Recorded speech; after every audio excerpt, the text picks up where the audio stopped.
คลิปนี้สิพาทุกคนมาเบิงคนจีนเนาะบุกรุกพื้นที่ของประชาชนบ้านห้วยวังเทาเมืองสนามไทรแขวงอัตตปือเนาะแขวงอัตตปือนี่คือว่ามาแหงเนาะปีนี้เห็นข่าวแบบนี้อยู่ตลอดเลยนะทุกคนพื้นที่ของประชาชนนี่ก็ถือว่าทำมาหากินทั่วไปนี่แหละเนาะปลูกมันต้นเนาะแต่เป็นย่างคนจีนนี่อยากได้ของประชาชนลาวเนาะคือว่ามาเกงใส่คนลาวให้อันคนจีนนี่เป็นใหญ่เป็นโตมาแต่ใส่เนาะเขียวมีคลิปเนาะทุกคนเดี๋ยวเราไปเบิ่งคลิปกันเลย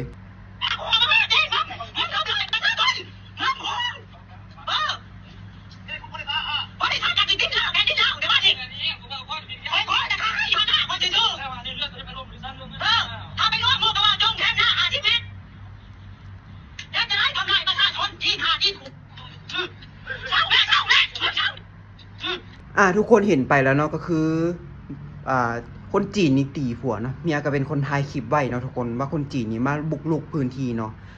คนจีนพวกนี้นะมาได้จังไดมีอำนาจหยังอยากได้พื้นที่ของประชาชนแม่นไผเป็นผู้อนุญาตให้เขามาเนาะอันนี้ก็แปลกอยู่ได้ทุกคนเนาะ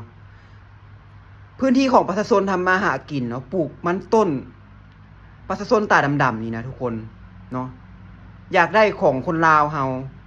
แล้วแม่นไผเป็นผู้อนุญาตให้มาเอามาตีประชาชนแบบนี้มันแมนอยู่คนลาวคิดเห็นจังไดคนลาวเฮาสิยอมบ่เนาะคิดเห็นจังไดทุกคน